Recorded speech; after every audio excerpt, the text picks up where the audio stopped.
Fala galera, tudo bem? Aqui é o professor Rafael do Física Sem Educação. Bom, eu vou contar para vocês uma lenda. Numa região chamada Magnésia, essa região é uma região na Grécia. Essa região, né, ela é conhecida por ter ali montanhas, pedras e tal. E existia ali, por ela ser uma região conhecida já pela atividade de pastoreio de ovelhas, certo? Existia ali um pastor, assim como muitos outros, que tinha ali as suas ovelhas e ele fazia justamente essa atividade de pastoreio. Um certo dia, ele estava com o seu cajado. O cajado é o quê? É um instrumento, né? Podemos dizer assim, de madeira normalmente, que é utilizado ali para conduzir melhor as ovelhas e para que ele possa se deslocar, o pastor consiga se deslocar melhor.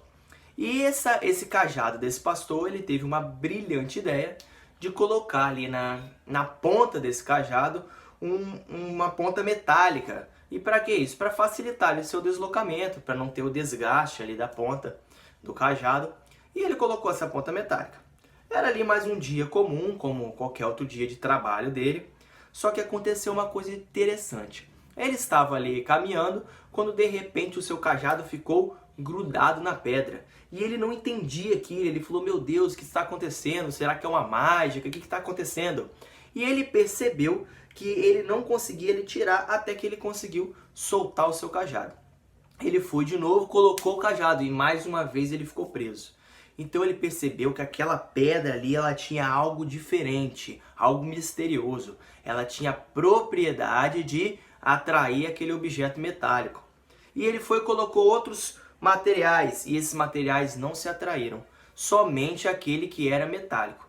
O que ele fez? Pegou um pedaço daquela pedra e levou.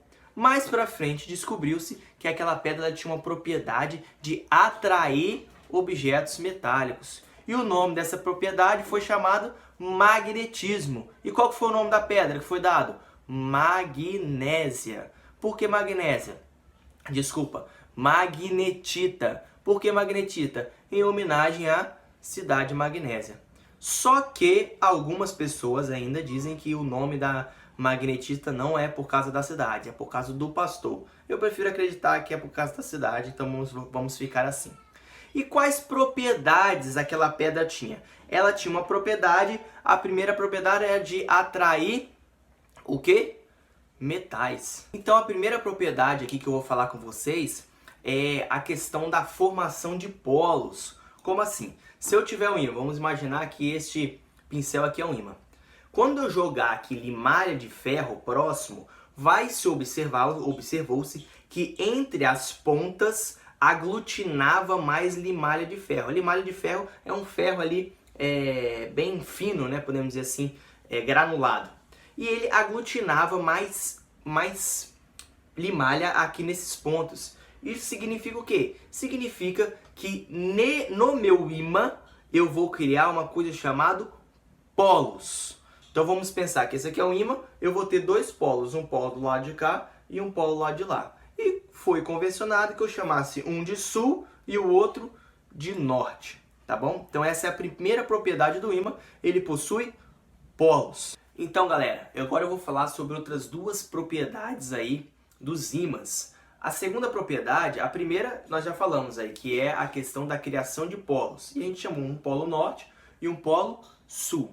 As outras duas propriedades, a segunda, ela vai falar da interação entre polos. Interação é o quê? Como um polo interage se eu aproximar um outro polo próximo dele, certo? Que tá aqui, ó. Vamos pensar aqui que eu tenho um polo norte e um polo sul desse ímã. E agora eu vou aproximar um outro ímã de igual polo, polo norte e polo sul. Quando eu aproximar esse ímã sul e norte aqui, ó, tá vendo? O que vai acontecer? Eles vão se atrair, vai surgir uma força aqui, ó, de atração entre os dois. Por que essa força de atração aparece? Justamente, vamos pensar se fosse por eles serem diferentes, né? Eles têm aqui algo que esse completa, né? Uma complementação. Justamente, vamos pensar lá quando a gente estava falando de cargas, seria o quê? Mesma coisa que acontece quando tem cargas opostas, com cargas diferentes. E quando as cargas forem iguais? Quando as cargas forem iguais, ou os polos forem iguais, eles vão se repelir. Então vai surgir forças aqui, ó, de repulsão, tá bom? A terceira e última propriedade é a questão da indivisibilidade do ímã. Eu tenho aqui um ímã representado aqui, polo norte, polo sul. Quando eu pegar e dividir esse ímã, ó, botei aqui de verde aqui, ó. Vou pegar aqui o verde.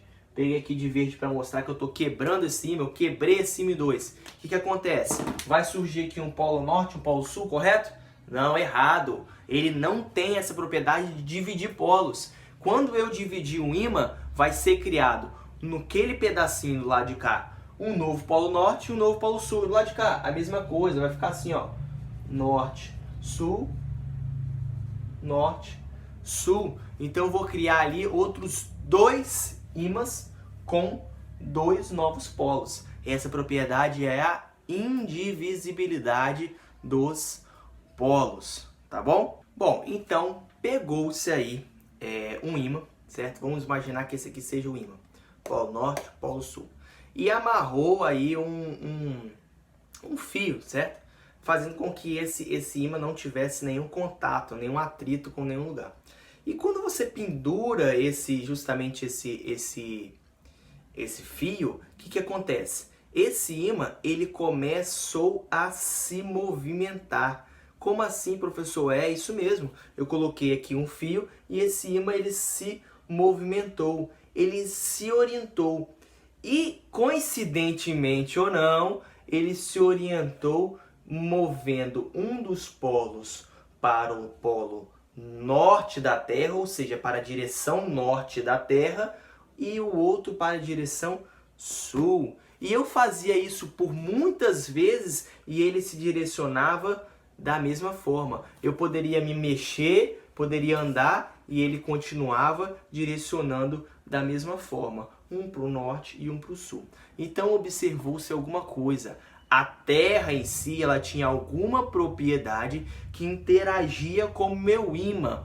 O que foi a primeira ideia dos pesquisadores? Bom, lá em cima no globo, lá em cima no polo norte, eu vou ter uma quantidade muito grande de uma pedra chamada magnetita. Tá lembrada? Lá atrás? Então o que eles imaginavam? Que lá em cima eu tinha muita magnetita e lá embaixo também eu tinha muita magnetita. E por isso o meu ímã, né, ele se orientava dessa forma.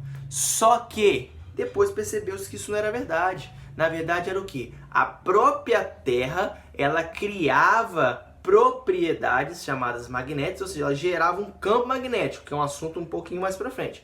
Mas ela tinha uma propriedade magnética. É como se ela fosse um grande ímã, certo?